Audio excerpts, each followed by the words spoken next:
fue sin duda impresionante. Desarrollamos aplicaciones en los ámbitos de educación, también responsabilidad social, y una de las más interesantes que tenía que ver con el civismo y la educación cívica. El rector Narro estuvo presente durante toda la jornada y estaba impresionado de saber qué es lo que hacían casi 300 universitarios encerrados en las islas en Cebu el viernes a las 3 de la madrugada, pero logramos hacer un impacto importante. Además, una mobile no solamente busca generar aportación uniendo talentos, sino que también lo hemos buscado hacer en otras latitudes. En el verano del año pasado pudimos ser invitados por Google. Estuvimos en Mountain View presentando las últimas aplicaciones que habíamos hecho en Android. Quiero contarles una noticia en exclusiva, pero no le digan a nadie.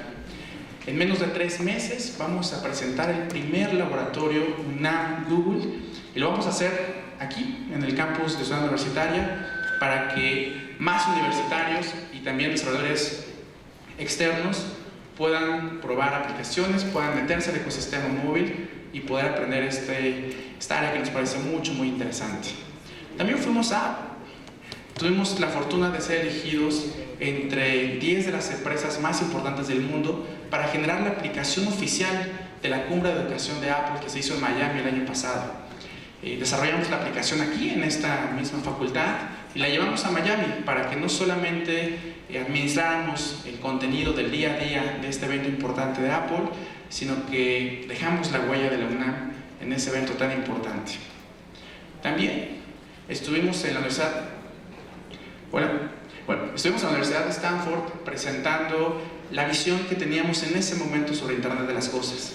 En aquella presentación presentamos una mesa inteligente, una mesa que se conecta a tu teléfono, pero cuando tú acercas un libro te muestra la información del autor, e incluso el mismo autor te está vendiendo, te está invitando a que compres su libro. Es una cosa fascinante que en la Feria del Libro de Minería fue presentado hace unos días y que será una realidad en las bibliotecas de la universidad para este año.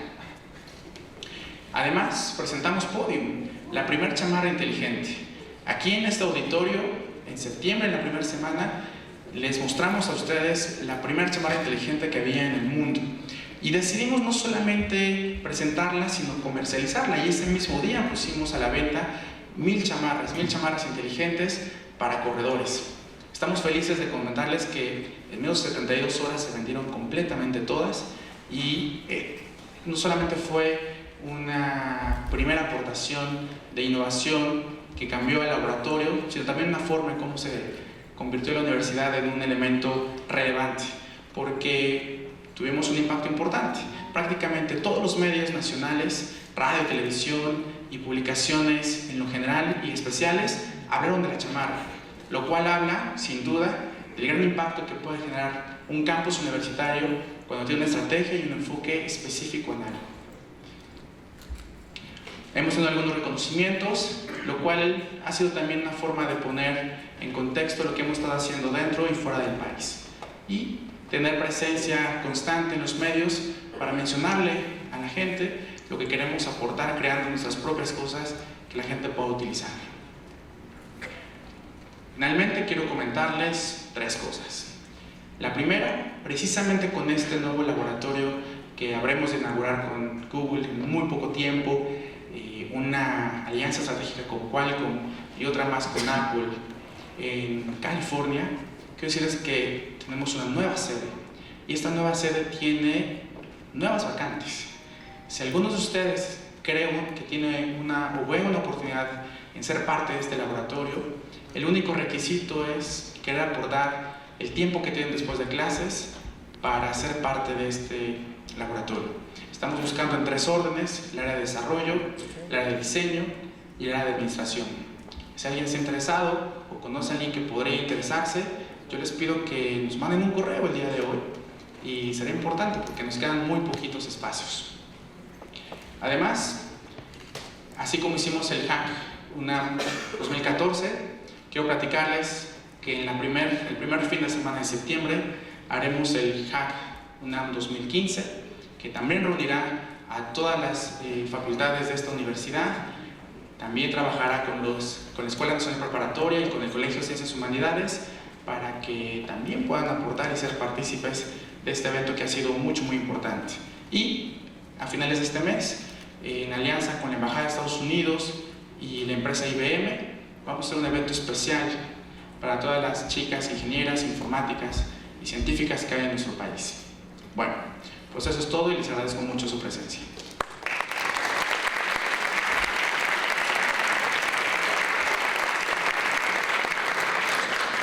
Muchas gracias, Alejandro. Y ahora sí, sin más demora, presentamos a nuestro invitado especial, uno de los emprendedores más importantes de Silicon Valley, que es el director general de Evernote. Now, we are very glad to introduce to you one of the most important entrepreneurs in the Silicon Valley. Please welcome, por favor, demos un aplauso, Mr. Libin.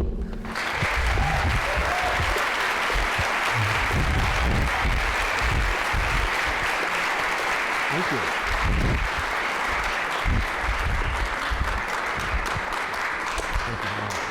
Thank you. It's really, really nice to be here.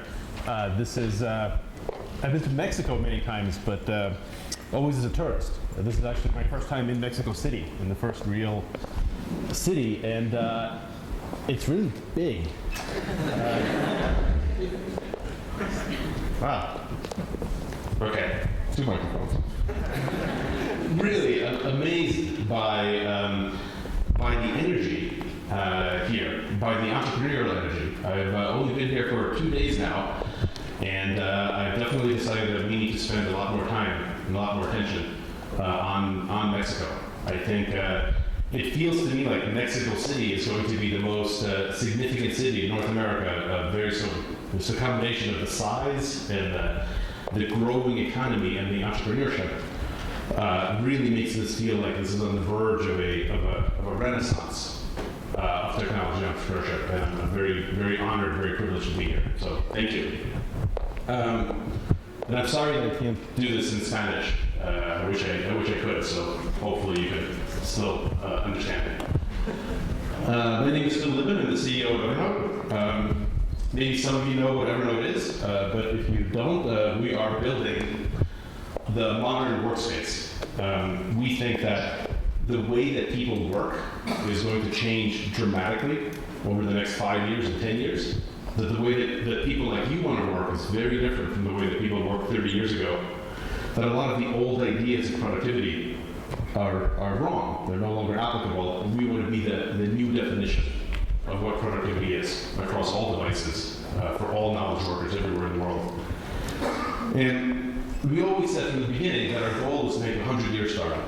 We want to make a company that can last for 100 years, and it's still a startup. Even at that point, it's still innovative, it's still making products people love. And so our mission is to be around for 100 years, and we've currently been around for about 8. We're in our 8th year, so we're off to a good start. We're about 8% done with our plan. And it's a pretty good start because we have more than 100 million users in our first 8 years. So that's enough about Evernote. For the rest of it, this time I'm going to talk to you about entrepreneurship. Maybe some of you here are thinking about starting a company, or maybe some of you have already started companies. And I want to talk a little bit about my thoughts about different types of companies, different sizes, and the types of decisions that you have to make at each one. But before we do that, can just everyone stand up, please.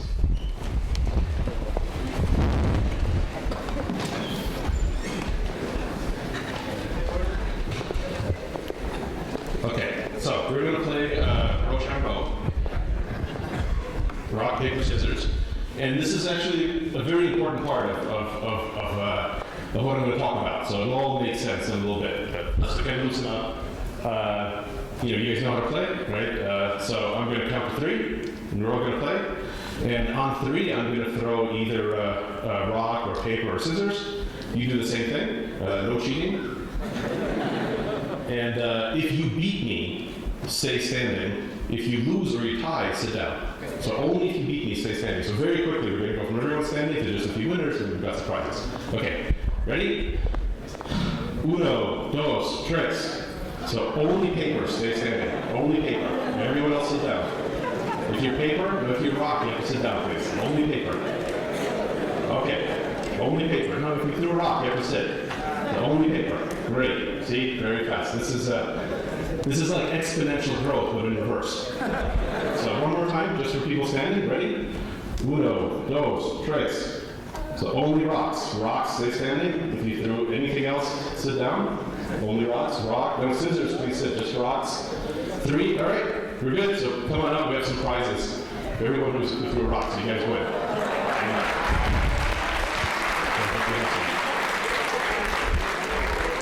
We're going to do it one more time now that everyone's practiced, so you guys all get it.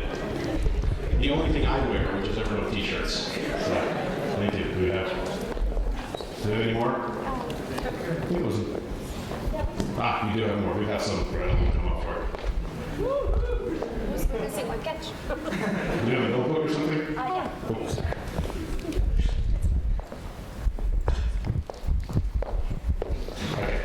We're out of t-shirts. What do you get? We have an Evernote Moleskin notebook here. So thank you very much. We'll do one more round. We're going to give away an iPad, but only one this time. So we have an iPad? Okay.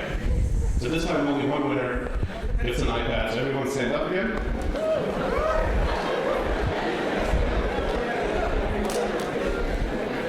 Yeah?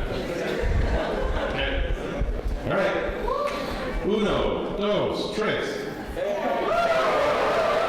Scissors. Scissors, keep standing. Everyone else sit down. Only scissors. Wow, a lot of scissors. You guys are good at this. All right, one more time. Uno, dos, tres. Only scissors again. Only scissors. See, not that good this time. So you're standing. There you go.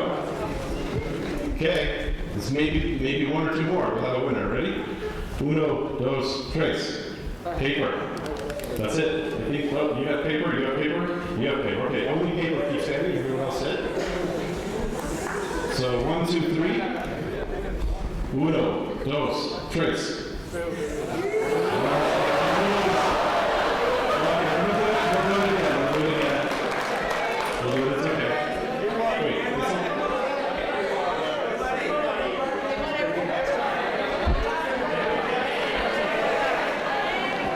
Did anyone have paper? They didn't see. No. Okay, so one more time. Ready? Uno, dos, tres. The ending always takes a while. One more time. Uno, dos, tres. Yeah.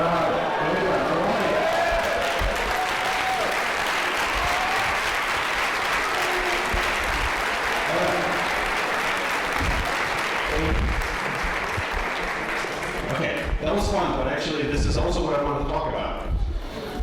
Because I think that this rock, paper, scissors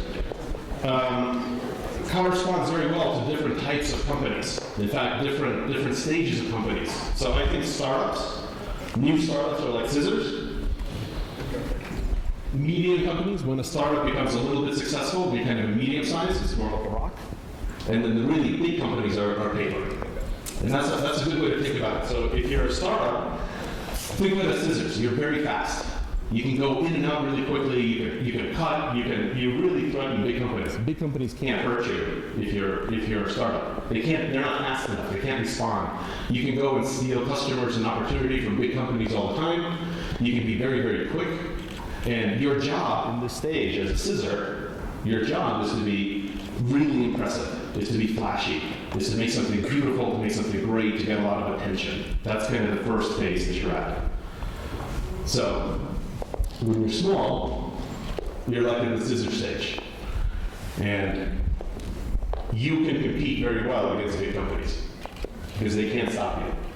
They have a lot of customers, they have a lot of lawyers, they have agreements, they have relationships, but none of that matters because you can innovate, you can move much faster, you can go in and out, you can cut just the pieces that you want.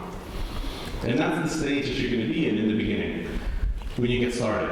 And that's the stage that we were in for many years. I think right now, Evernote to me feels like maybe now we're in the rock phase. But certainly for most of our history, we were in scissors. So let's spend some time talking about what it's like at this stage. How do we make decisions? Just in general. How do people make decisions? And how do you make good decisions? How do you make bad decisions? Well, think about it like this. This is a simplification. Is there anyone in this room that's studying neuroscience? Any neuroscientists? You? Okay. I'm not sure. I studied some courses. Okay. You should ignore everything I'm going to say because it's going to be wrong from a neuroscience point of view. The rest of you can pay attention. So this is a simplification of how the brain actually works. But imagine there's a part in your brain. It's called the amygdala. It's a very old part. It exists in almost all animals. Goes back hundreds of millions of years. It's the part of your brain that's responsible for your fear reflexes. It's really wired in. If you thought about your brain as software, that part, the amygdala, that's like a version 11. It's really mature. It's really advanced. It's really fast. It's designed, going back forever, hundreds of millions of years, to protect you. And it helps you make very fast decisions that are based on survival. So for example, decisions like, should I go into that tall grass over there? I think maybe I just saw a lion. Like, that's a good decision that the amygdala would say, no, don't go there. Or, should I eat this mushroom that I just found on the ground? I don't know what it is, I've never seen it before, but maybe I should eat it. The amygdala says, no, don't eat the mushroom. All animals have it. It's really fast.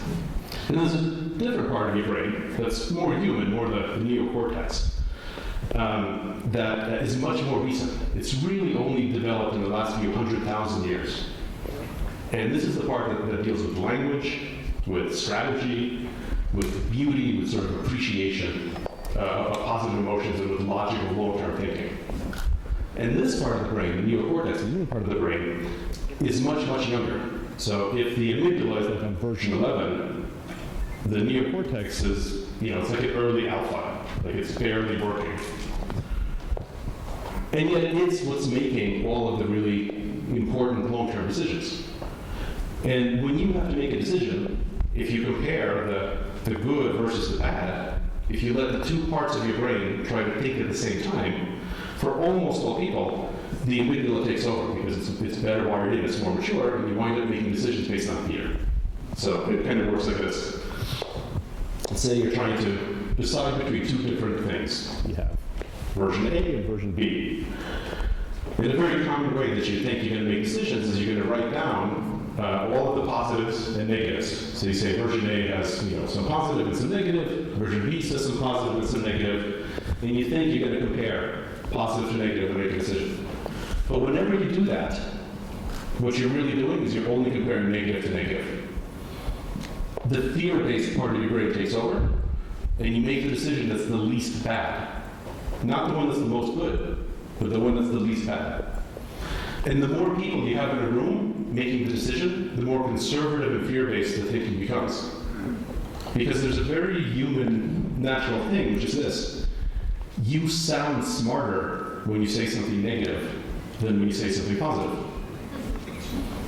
If you say something positive, you sound naive. Like you don't know what you're talking about, like you're a child. If you say something negative, then you sound wise, like, oh. It's much easier to criticize something. Negative comments are remembered better, they're transmitted better, and when you have, the more people you have, the more everyone wants to outdo the previous person and how smart they are and how negative they sound and how critical they sound. And so whenever you have a situation where you think you're comparing good to bad, what you're really doing is you're comparing bad to bad. You become blind to the good, and you pick, okay, we're going to pick this one because it's the least bad. And certain decisions are fine to make this way. But when you're an entrepreneur, when you're in a startup, when you're in that early scissor stage, you can't make decisions like this. Because you can't make a safe decision as a startup. There is no such thing as safety. You have to optimize based on what's going to be the most good. So, when you're comparing options like this, if you want to make the decision correctly, you have to intentionally ignore the downside. You have to not look at the red, only look at the positive. And you pick the one that has the most positive. And you ignore the negative. That's a more dangerous decision, but it's also more likely to be good enough, to be sharp enough, to really make a difference at that stage. And when you're a small company, when you're a small entrepreneur, you have basically one job. Your job is to make something sharply great or fail quickly. the only thing you don't want to do is take a long time to fail. Like the only thing you don't want to do is to stretch out failure over 10 years or 20 years. You want to do something that gives you a chance of being really great. And if it works, fantastic. You get to go to the next stage. You get to become a rock. And if it doesn't work, you find out it doesn't work pretty quickly. You fail, move on to the next thing. The next thing could be another idea, or it could be something else in your life. But the only way to do that is when you're making decisions, compare positive to positive. Let me give you an example of how we did this in some ways that worked early at Evernote. So early on at Evernote, we were trying to find a logo for a company. We wanted to find the Evernote logo before we had a logo. So we hired a designer, and he worked for a while, and we had like 20 different choices. And then we kind of voted on it, and we kind of narrowed down to 3 finalists. And these were the 3 finalists. These were the 3 finalists for the Evernote logo in 2007. And then we got the whole company together. There was only like 10 of us at that point, maybe 12. And we just talked around the table. Which logo do people like? I just kind of went around the table and we asked everyone, which do you like? These were the 3 options. And when you do that, when you go around the table and you ask people, all of the comments become negative. All of the comments are about why something is a bad idea. And so I kind of like the elephant. I kind of said, oh, I kind of like an elephant. Maybe we should do the elephant. But then somebody said, well, you can't do the elephant because, elephants are big and slow. And so if we make our logo the elephant, people will think that our company is big and slow. And somebody else said that's true, but also, elephants are a religious symbol to some people. And so if you make an elephant, maybe it would be like offending people in India or something, because maybe we're offending someone's religion symbol. So you can't do an elephant. And somebody else said, well, you can't do an elephant because there was another company in the 80s that used to make floppy disks, and their symbol was an elephant. And people would confuse us for this company that went out of business 20 years ago. And somebody else said, well, we can't make an elephant because the elephant is a symbol for the Republican Party in the US, and so people will think that we're Republicans. And everyone went around saying all the bad things. And in the end, when we had to decide, we said, okay, let's decide the logo. We picked that one. That was the winner. Not because anybody loved it, but because this was the least bad. Like this one had the fewer bad things to say about it. And so that's what we went with. And we designed some stuff. We built some web pages and things like that using that. Like that was going to be the Evernote logo. And, it's okay, right? It's not terrible. But finally, a few days after the meeting, I was talking with one of our co-founders, and I said, "No, let's go with the elephant." It's like I really felt that like the elephant was the most bad, but it was also the most good. It was also the sharpest, the most original, the most unique. And I said like, okay, so if we offend 1 billion people in India, then we go out of business. Okay, that's a chance I'm willing to take to make something great as a potential. And I asked some of my Indian friends whether they were offended, and they looked at me like it was crazy, so they thought it'd be fine. So we decided that we went with the elephant, and then that was the winner. And then we worked on it, and it became that. And that's the logo that we've used now since 2008, and it's great. Like this was an amazing decision. This gave us hundreds of millions of dollars of free publicity, of advertising, just because it's iconic, it looks good, it appears, on advertisements all over the place for free. And we couldn't have made this decision had we chosen the safe one, because it clearly wasn't the safe one. Now in hindsight, it looks obvious, like that's the logo. But that isn't what we would have chosen had we decided correctly. Another example of this kind of decision making is when we decided to make Evernote Peak. Most of you guys probably never heard of this app, but when the second iPad came out, Apple announced a smart cover, the first smart cover. And we had this idea that we could make an app that used the smart cover, because you could detect when the cover was open and closed. And so we made an app where it was flashcards. So you got like a hint, a question, and then you closed the app, and then you peeked under it and it gave you the answer. And then you closed it again, and then you opened it again, and it gave you the next question and answer. So you can basically go through the app just by kind of opening and closing the cover. It's just a little gimmick. And we had that idea, and we thought, okay, like, this could be kind of cool. This could get us attention. You know, Apple maybe would like it. This is about to come out. It's about to be a big deal. Let's make it. So we spent a few weeks and we made it, and you know, it worked great. Like we was featured by Apple a few times because it was such a novel thing. We got a bunch of users and downloads. And when you're at that stage, when you're at that scissor stage, that's like that was okay. We wanted to try a bunch of different things as long as any of them had a potential, you know, to really be the sharp, kind of bright, shiny thing. And so we tried this. Now, in the end, it doesn't have much impact. You know, we stopped working on this app years ago. I think we finally officially killed it about a year ago. So it wasn't like a big success, but as a decision, I think it was the right way to make a decision at a startup. Like it had a potential to do something cool. We didn't really think about, you know, what's the market opportunity. We just made it, and it worked out. Lastly, we made the decision like this to go to Japan. So we opened up an office in Japan, and we decided to localize everyone to Japanese really early on, like in 2009. Just because we thought it would be amazing if we did it. We thought, wow, if this works out, like, it would be so cool, because Japan is so cool. We got a lot of advice from, you know, we talked to a lot of experts, we talked to a lot of professionals, and they all gave us advice. And 100% of the advice was negative. Because, you know, if you pay someone, they're never going to give you positive advice. Like, it's impossible for a consultant to say, that's really good. Because then they feel like you would ask why you're paying them. They have to tell you everything wrong.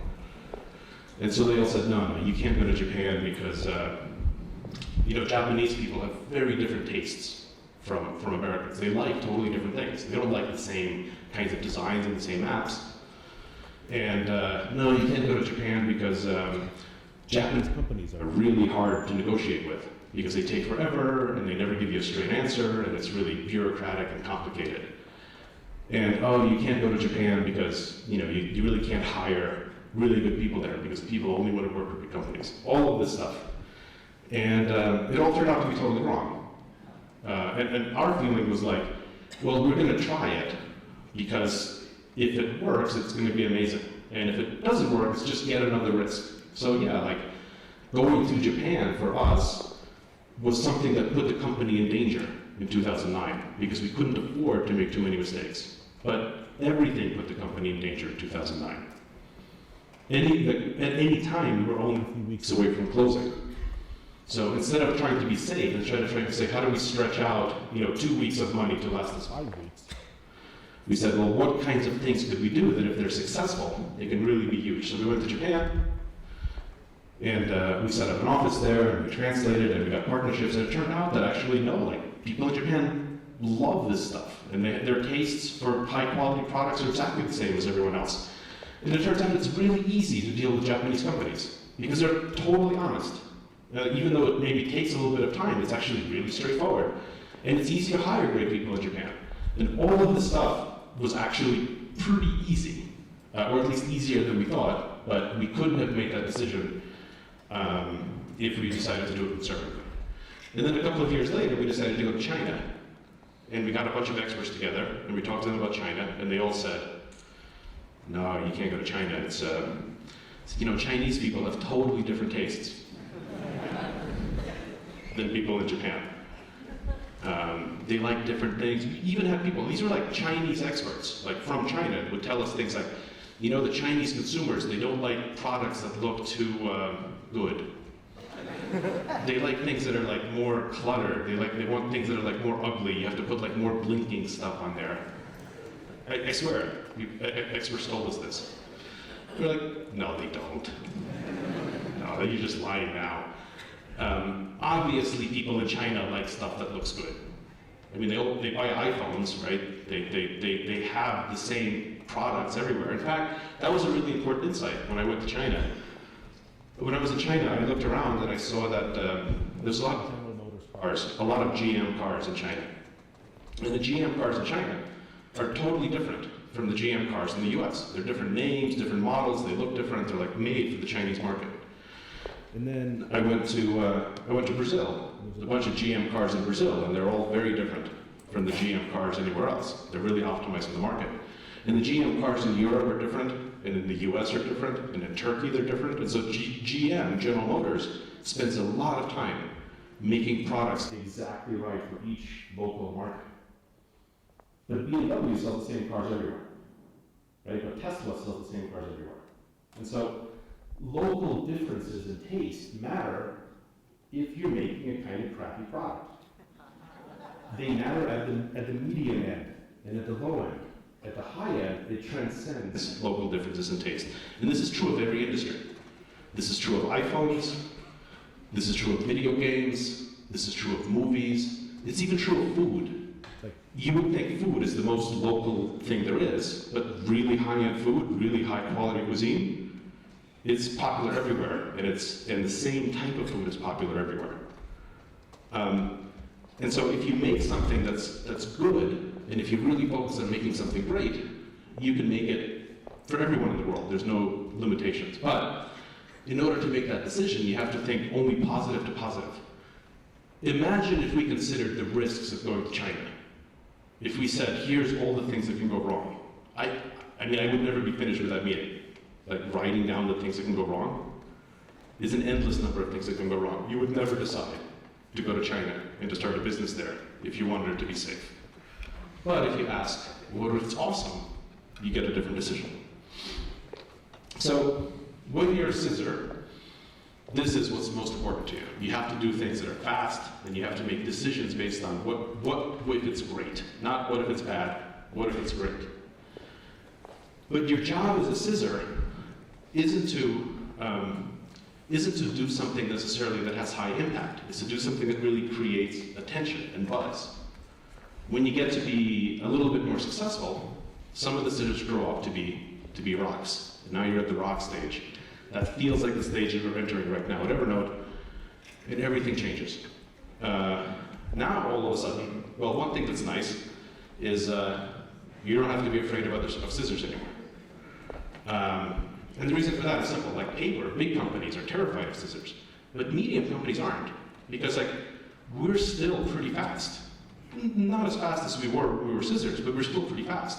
If we see some small startup doing something really great and we think it's actually a threat to us, we can just do that. Like, we can still respond, we can still move fast enough. And we now have momentum. Like, we have many millions of people, so when we move, when we do something, we get tens of millions of people doing it, right? It's very hard for a startup to get that kind of impact. So we're not afraid of the tiny startups at this stage in their life. But for the first time, we actually care about the big companies. Because when you're a small startup, big companies don't threaten you. Maybe they pretend that they do, but it doesn't matter. Because you don't need a lot of customers, you only need a few to be really attractive. At our stage, now the big companies become more important. Because we're going to the same customers, and the big companies have lawyers, and they have relationships, and they have logistics, and they have all of these things that make them able to compete with us. So now we have to really start thinking about, okay, how do we partner with, how do we compete, how do we navigate this landscape? But you're not there. If you're just starting companies now, like, you don't have to worry about this for years. You can totally ignore your competition for a very long time. But I think the main thing that we have to do now as a rock is because we can no longer do 1,000 different things and see which ones are flashy and which ones are attractive. We can only do things that will actually have impact. And impact is measured as being able to push in one direction for many years. So we have to pick areas that we can actually push forward over a long period of time. We need to have millions of users doing something for years in order to actually move the world a little bit. We have to focus, we have to choose. That's very hard to do. When you are at this phase of, you also, for the first time, realize that there's other things that you have to worry about. It's not all just about you. When you're a startup, when you're at the scissor stage, nothing else matters. Like, it's like you're a little child. You're the center of the universe. As long as you're bright and attractive, it's okay. Once you get to this medium size, you actually realize you have to think about what your users want. You have to think about what your employees want, what your investors want, what partners want, what the media wants. And all of these are very tangled very tangled interests. And I think the main work for us at this stage is to really untangle them.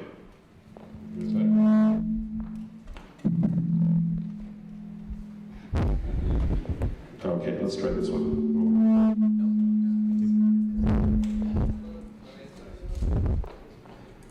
All right. This one.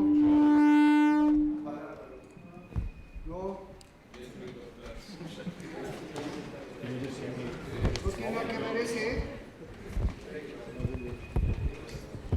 Está independiente.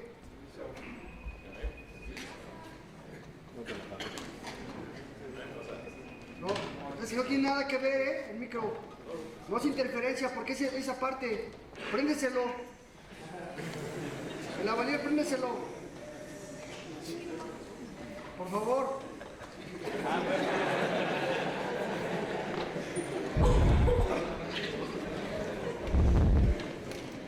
Okay, now they're both on again. Actually, yeah, it was really loud.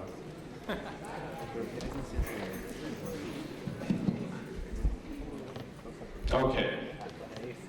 Let's see this one. Thank you. So let me give you just one example of the decision that we have to make now, what I mean by focus. People would tell me for a very long time that we need to focus. And to be honest with you, I never really understood what that meant. I never really understood what does it mean to focus. And finally, I heard an explanation that made sense to me. It was Johnny Ive from Apple, and he was talking about Steve Jobs. He was talking about something that Steve Jobs used to say, and he said, you know, saying no to something that you don't like isn't focus. Like saying no to something that you don't want to do doesn't focus. Focus is saying no to something that you love, saying no to something that you do want to do, and not doing it, and doing something else. And I thought, okay, well, how do you do that? How could you make that decision? Let's say you have two things and you love both of them. How do you decide to say no to one of them?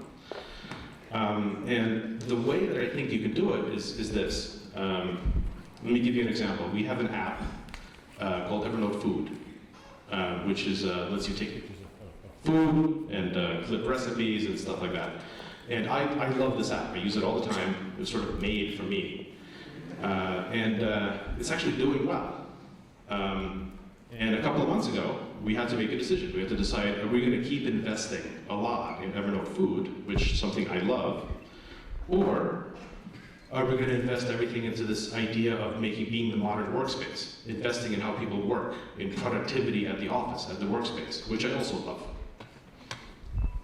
But I don't think we can do both of them, because at our stage, now that we're a rock, we can't do 1,000 different things. We should only do the things that have high impact. So how do we choose? Well, we chose like this. We said, assume that we execute perfectly on both. Assume that it goes really well. So let's take a look at Evernote Food. And you say, okay, what happens if this goes great?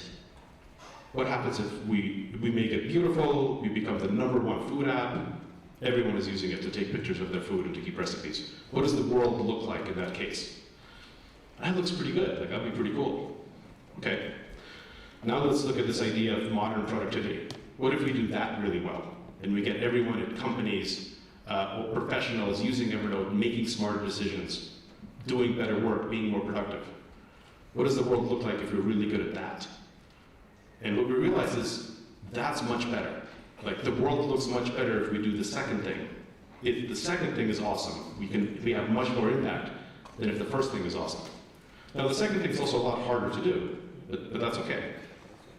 If you ask what if it's great, you can focus based on the thing that has the highest impact if you're successful. And we decided that if we're successful in the workspace, that's better for the world, that's a higher impact than if we're successful on food. And so we decided to focus on work and not focus on food, even though I love food.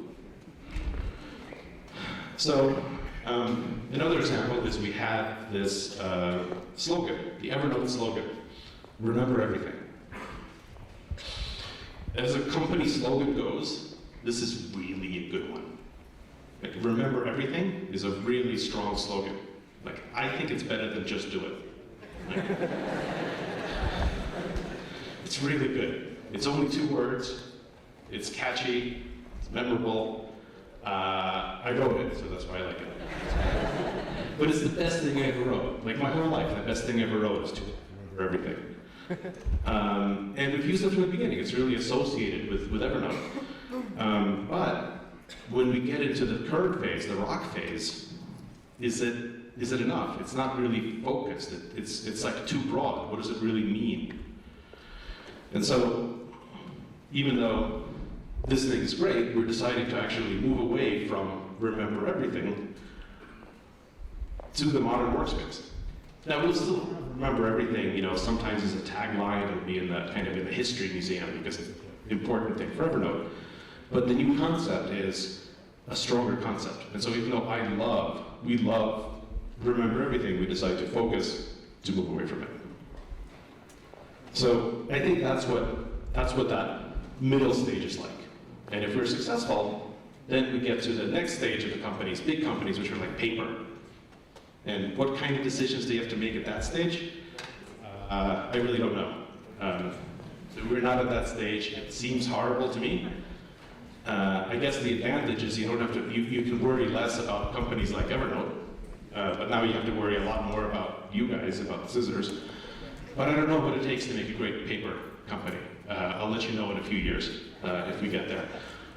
Maybe the really high impact big companies actually can avoid this, and instead of paper, they become like a lot of rocks. Maybe they become like a rock slide or something. Maybe Apple isn't actually paper. Maybe they're like an avalanche. Just like on everything. But again, it's too early for us. So to wrap up, what does all of this mean for you guys? If you're thinking of starting your company, what does it mean for you? So kind of distill it into just a few small things. So first of all, build for yourself. Again, remember, when you're scissors, your whole job is to make something really impressive and get attention. The best way to do that is to make something that's really great and really beautiful. And the best way to do that is to build something that you love, to build it for yourself, where you are the target customer. So don't worry about what the market wants. Don't think about what you can sell. Think about what you want. Build something for yourself, because then you could be an effective judge and you actually have a much bigger chance of making something great. If you follow the traditional advice and you build for the market, it's much less likely that you're going to make something beautiful. The next one, this is probably pretty big, is if you're thinking of what industry to go into as a startup, don't pick an industry that has a lot of rocks. Don't pick an industry that has several medium companies that actually make good products. Pick an industry that has only paper. If you pick an industry that has only paper, that's great. For example, our space, productivity. When we started productivity space, there were no rocks. It was all paper. In 2007, 2008, productivity, it was Microsoft and IBM and stuff like that. It was all these giant companies that hadn't changed or innovated in 20 years. There weren't any, and then there was a bunch of little startups, but there was no medium-sized, really solid companies that did this. And so a bunch of us, many Evernote and many other companies could start, and we could be scissors, and we can go attack the paper, for years, and all of the big companies were way too slow and couldn't do anything. It was a great time to do it. And some of us, like Evernote, grew up to be rocks. But today, I don't think it's a very good time to start a small productivity app, because you've got companies like Evernote and Dropbox, Slack, and a few others that are sort of the medium size, that are rocks, that actually could respond very quickly. So pick another industry. 2 years ago, the same thing was true of wearable fitness devices. Fitness and wellness, 2 years ago, it was all paper. It was all insurance companies and hospitals and things like that. And so you had 100 different startups come up, making trackers and things like that. But now there's some rocks in that space. Now you've got Fitbit and Jawbone and a few others. So I wouldn't necessarily, in 2015, start a little wearable tracker company. So what are the things that you think are going to be important where there are no rocks yet? That's what you should focus on. I think, for example, wearables. There's no rocks yet in the wearable space for apps and experiences. You should do something like that. There's lots of other areas as well, but it's a good way to think about it. Related is when you're scissor, competition doesn't matter. Don't worry about it. The only company you should worry about is yourself. The company that's going to kill you is you. You're going to fail to execute and fail. You're not going to fail because some competitor beats you. You don't worry about the big companies. Don't worry about the paper because they're too slow. They're your targets. And definitely don't worry about the other scissors because it doesn't matter how many scissors there are in an industry. You don't win by beating the other scissors. You win by being great. So you have to reach like an absolute level of how good you are, not a relative level that you're better than the other startups. If there's 10 startups in a space, it doesn't decrease the chances that any one of them will succeed. Because as long as any of them get above a certain level, they can become rocks. And if 2 of them get a certain level, both of them become rocks. And if 3 of them, all 3 become rocks. And if none of them get above that level, the best of the sucky startups still fails. So the other scissors don't matter to you when you're a startup. Don't worry about it. If you have an idea about something and you pitch to an investor and they say, oh, you know, that space is really crowded. Think about when they say it's crowded, what do they mean? Do they mean that there's a lot of paper companies? In which case, great news. That's the kind of crowd that you want.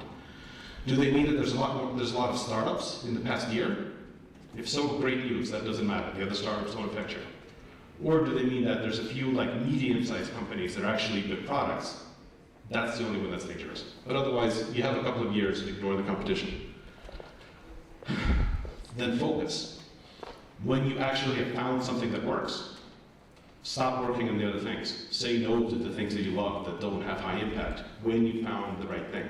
You probably don't need to do this for the first year or 2, but you need to do it afterwards. And lastly, and this is most important, when you're making decisions, when you're trying to decide whether or not to do something, don't ask what happens if it fails. Don't ask what happens if it's bad. Ask what if it's great. And make decisions that are the most good, not the least bad. Thank you. I'm happy to take any questions.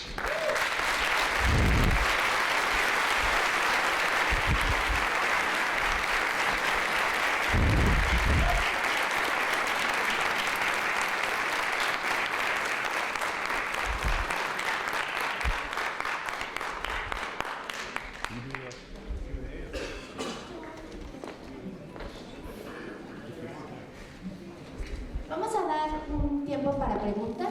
Si alguno de ustedes tiene una pregunta, por favor alce la mano y nuestros voluntarios van a apoyarnos llevando el micrófono. Please, the neuroscientist over here.